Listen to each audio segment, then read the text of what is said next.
Shalom adik-adik semua, selamat hari Minggu. Apa kabar nih adik-adik semuanya? Sus senang sekali bisa berjumpa adik-adik kembali ibadah online sekolah minggu GPKRIS Minfo.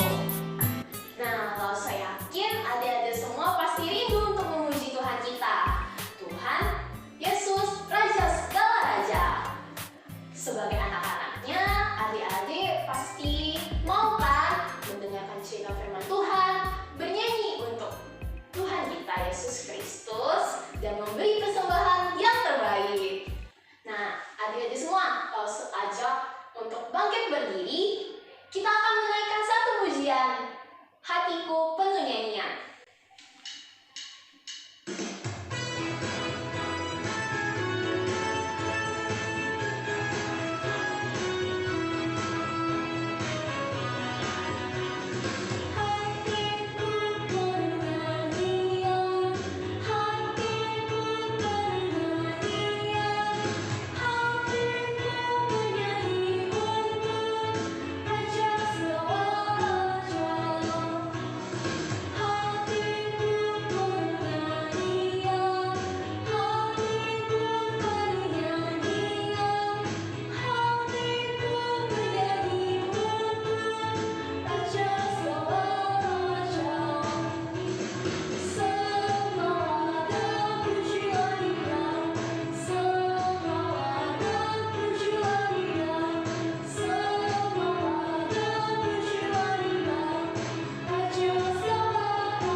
Adik-adik, sebentar lagi kita akan mendengarkan cerita firman Tuhan.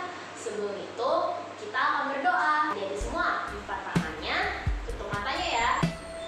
Tuhan Yesus, terima kasih karena Tuhan begitu baik telah memberikan kesempatan bagi setiap kami untuk ikut ibadah online sekolah minggu hari ini. Tuhan, kami sudah memuji-muji nama-Mu, dan sebentar lagi kami akan belajar cerita firman-Mu.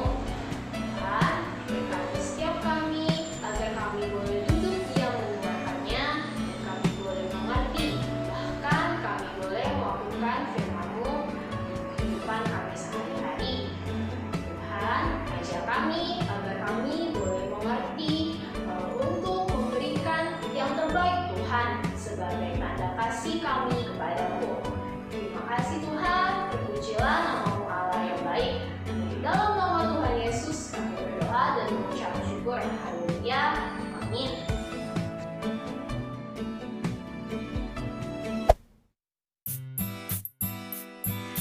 anak-anak, kalian suka main sepatu roda gak?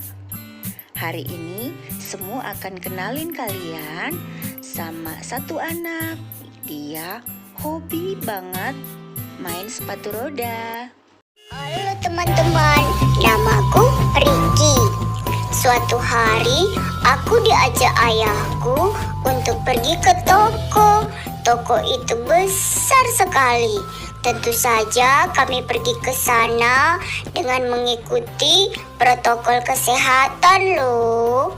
Wis, kalian tahu gak? Banyak sekali barang yang bagus dijual di sana. Ada tenda yang lucu loh.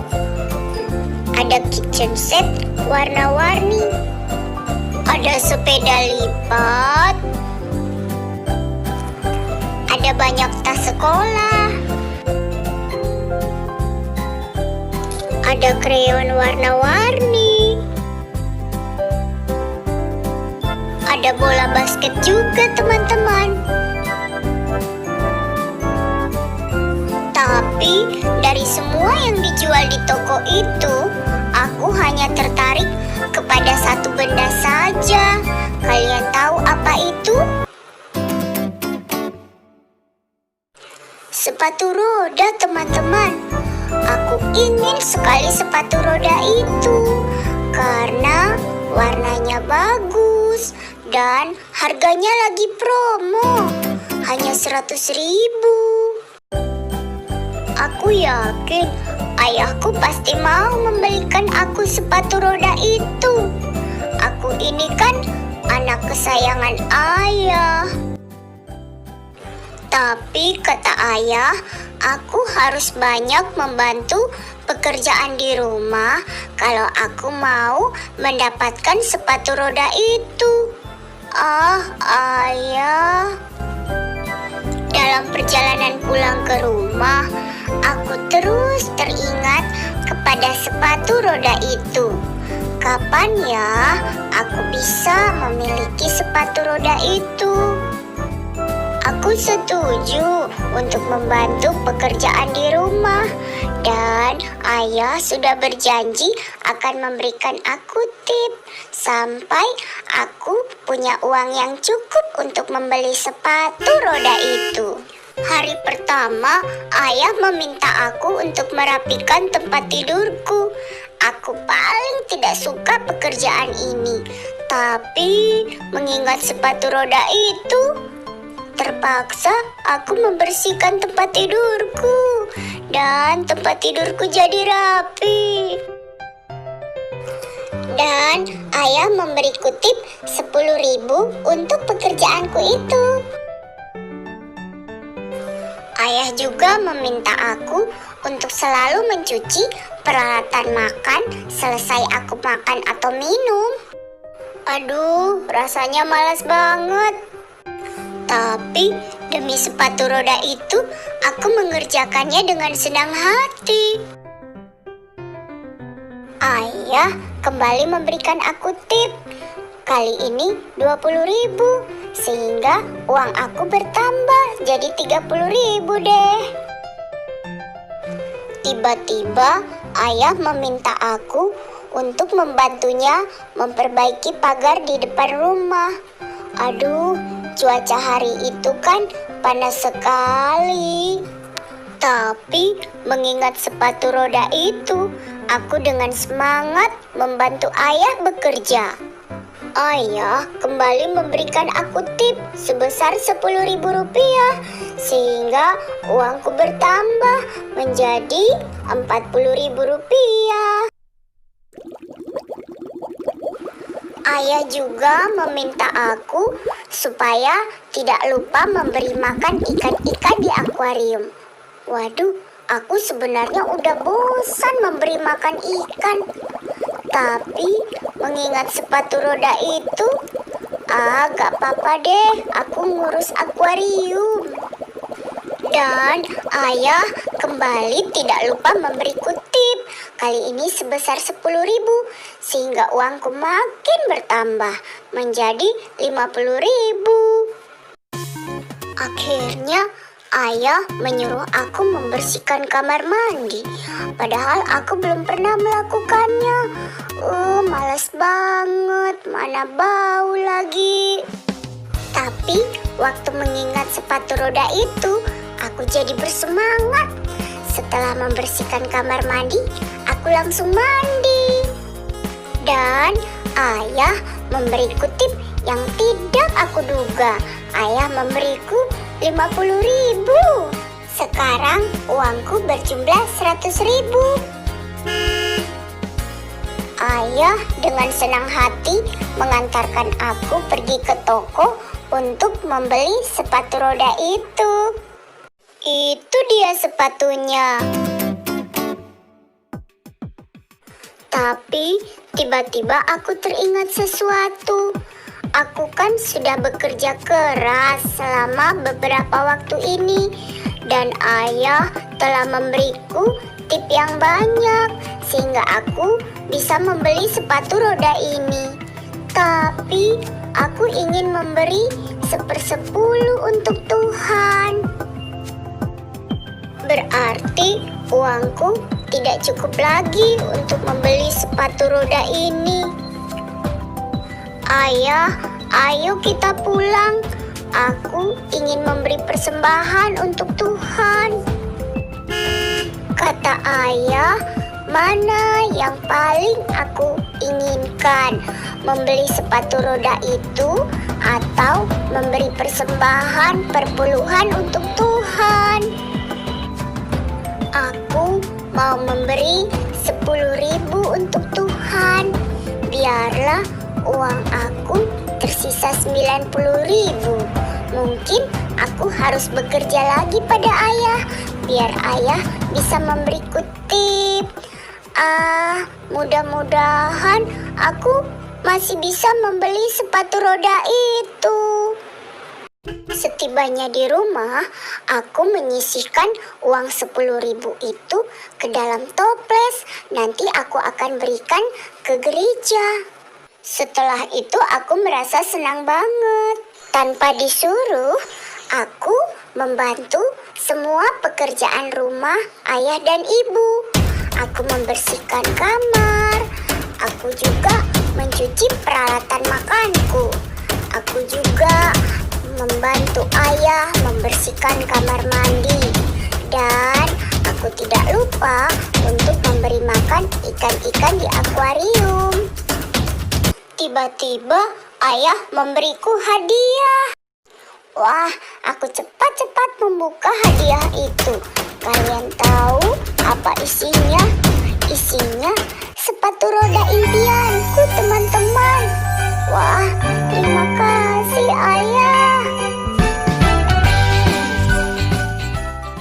Halo anak-anak, udah lihat cerita barusan? Saat ini semua ajak kita untuk mendengar satu ayat firman Tuhan dari Maliaki pasal 3 ayatnya yang ke-10. Dengarkan firman Tuhan berikut ya. Bawalah seluruh persembahan persepuluhan ke dalam rumah perbendaharaan, supaya ada persediaan makanan di rumahku, dan ujilah aku, firman Tuhan semesta alam, apakah aku tidak membukakan bagimu tingkap-tingkap langit dan mencurahkan berkat kepadamu sampai berkelimpahan. Maleakhi 3 ayat 10. Nah anak-anak, apa itu perpuluhan? Mengapa Riki pengen banget memberikan persembahan persepuluhan kepada Tuhan? Nah kalian dengar baik-baik. Persembahan perpuluhan itu adalah persembahan yang berjumlah 10% dari penghasilan seseorang. Misalnya ada seorang yang bekerja, dia memperoleh gaji atau penghasilan sebesar Rp50.000, maka dia harus memberikan persembahan perpuluhan sebesar Rp5.000. Kalau dia bekerja dan penghasilannya Rp100.000, dia harus memberikan persembahan perpuluhan sebesar Rp10.000. Kalau dia bekerja penghasilannya Rp500.000, dia harus memberikan persembahan perpuluhan sebesar Rp50.000. Dan kalau dia bekerja penghasilannya 1 juta, dia harus memberikan persembahan perpuluhan sebesar 100.000. Anak-anak, itulah yang dimaksud dengan persembahan perpuluhan. Lalu pertanyaannya, siapakah yang harus memberikan persembahan perpuluhan itu kepada Tuhan? Jawabannya adalah kita semua sebagai orang-orang yang percaya kepada Tuhan. Tetapi untuk anak kecil, karena anak kecil itu belum bekerja, karena anak kecil itu masih menjadi tanggung jawab sepenuhnya orang tua kalian, maka anak-anak kecil itu belum wajib memberikan persembahan perpuluhan. Tetapi sedari kecil, ketika kalian mengetahui apa itu perpuluhan, kalian bisa seperti Ricky, belajar untuk menyisihkan 10% dari apa yang dia terima dan dia kembalikan kepada Tuhan. Lalu, kemana kita akan membawa persembahan perpuluhan itu? Persembahan perpuluhan itu kita simpan dengan baik, kita masukin ke dalam amplop dengan rapi, lalu kita bawa sebagai persembahan, sebagaimana persembahan-persembahan lainnya ke gereja. Mengapa kita membawa persembahan perpuluhan kita ke gereja? Karena di gereja semua persembahan itu diolah untuk kemajuan pekerjaan Tuhan. Anak-anak, kalian tahu gak? Ada satu pelajaran penting, pelajaran indah ketika kita belajar mengembalikan perpuluhan. Apa itu? Kita seperti Ricky bisa belajar untuk melepaskan diri dari keinginan-keinginan yang sangat menguasai hati kita. Dan kita bisa belajar mengutamakan Tuhan di dalam hidup kita. Persembahan perpuluhan itu sangat penting untuk mendukung gereja kalian. Jadi anak-anak, ketika nanti kalian udah besar, kalian bekerja, jangan lupa untuk mengembalikan persembahan perpuluhan ya. Juga ketika kalian sudah bekerja dan merantau jauh dari kampung halamanmu, kalian juga jangan lupa untuk tetap mendukung gereja di mana kalian dibesarkan, di mana kalian menjadi anak-anak sekolah minggu, karena gereja membutuhkan dukungan kalian untuk mengembangkan pekerjaan Tuhan. Anak-anak, ada satu hal lagi yang perlu kita ingat. Di masa-masa pandemi ini, kalian belum bersekolah minggu di gereja. Oleh karena itu, kalian belum memberikan persembahan kolekte, bukan? Tetapi kalian bisa menyimpan persembahan kolekte kalian di rumah. Kemudian ketika sekolah minggu dimulai, kalian bisa mengambil persembahan kolektor yang telah kalian simpan dan membawanya ke sekolah minggu. Dan kalau kalian memang rindu untuk segera memberikan persembahan, kalian bisa menitipkan persembahan kalian kepada papa mama atau keluargamu yang lain. Anak-anak, firman Tuhan dalam Maleakhi 3 ayat 10 tadi berkata bahwa ketika kita mengembalikan persembahan perpuluhan kepada Tuhan dan juga persembahan lainnya, semua yakin seperti firman Tuhan berkata bahwa Tuhan akan memberkati kita, sebab Tuhan adalah penolong kita yang ajaib.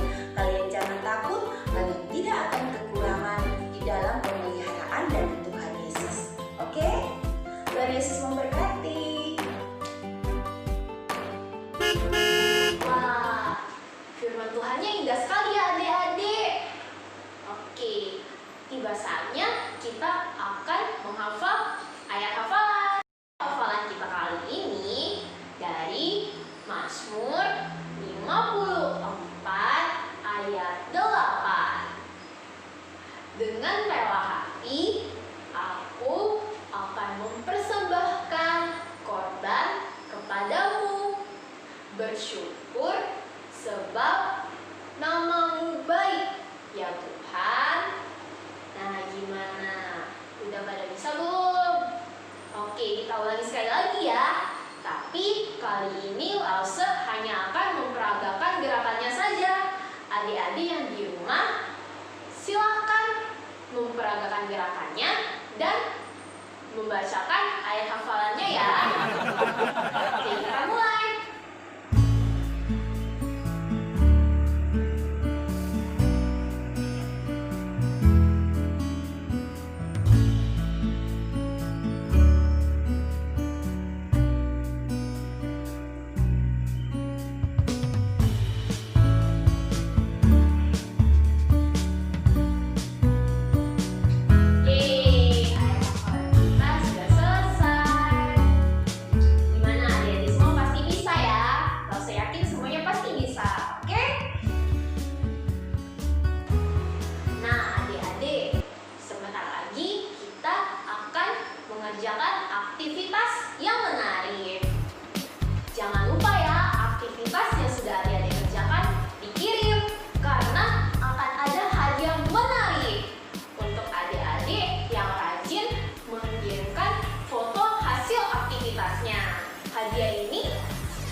semua lipat tangan, tutup mata, kita mau berdoa. Tuhan Yesus, terima kasih Tuhan telah memberkati kami. Kami boleh mendengarkan cerita firman-Mu. Tuhan, tolong kami agar kami boleh mengerti dan melaksanakan firman-Mu di dalam kehidupan kami. Tuhan, berkati papa mama yang ada di rumah, berikan kesehatan, umur yang panjang, sehingga mereka boleh membesarkan adik-adik kami yang di rumah ya Tuhan. Terima kasih ya Tuhan. Hanya di dalam nama Tuhan Yesus kami berdoa. Haleluya. Amin. Sampai jumpa adik-adik yang rajin ya ikut ibadahnya. Selamat hari Minggu. Hai guys, kali ini kita akan membuat tite jar atau offering jar, yakni botol atau toples penyimpan persembahan. Alat dan bahan yang dibutuhkan. Pertama, pilih bermacam-macam botol minuman yang kalian sukai. Kedua, siapkan bermacam-macam pita dan kalian juga bisa memilih yang paling kalian sukai. Gunting dan isolasi, pulpen, lem tembak, hiasan kecil-kecil yang lucu. Cara membuatnya, ambil botol, isolasi, dan juga pita yang kalian sukai. Kita akan membungkus botol minum tersebut menjadi seperti ini. Caranya, lekatkan pita di bagian tepi bawah botol dengan menggunakan isolasi. Kalian bisa menambahkan beberapa lapis isolasi hingga benar-benar kuat.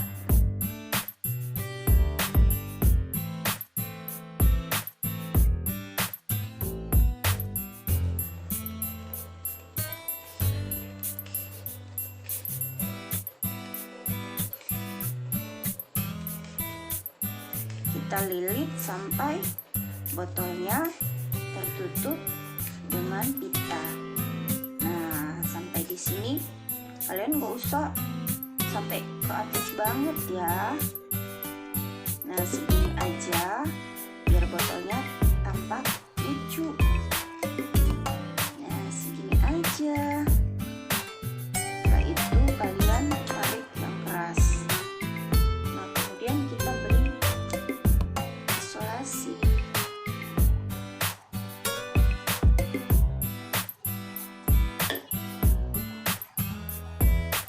Tara! Jangan lupa untuk menuliskan nama dari toples kalian, yaitu toples perpuluhan atau toples persembahan kolekte. Ambil hiasan kecil, kemudian dengan menggunakan lem tembak, kita akan menghias kepala dari toples ini ya.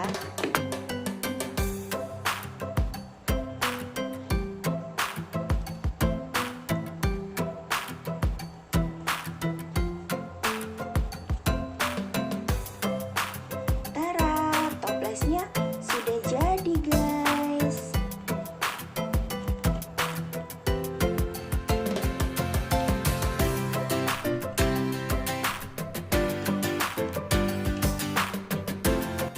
Jangan lupa foto hasil aktivitas kalian dan kirim ke WA Komisi Anak GP Krisminfo ya. Bagi 15 anak yang rajin mengirimkan aktivitas akan mendapatkan hadiah pada bulan Desember 2020. Tuhan memberkati, sampai jumpa.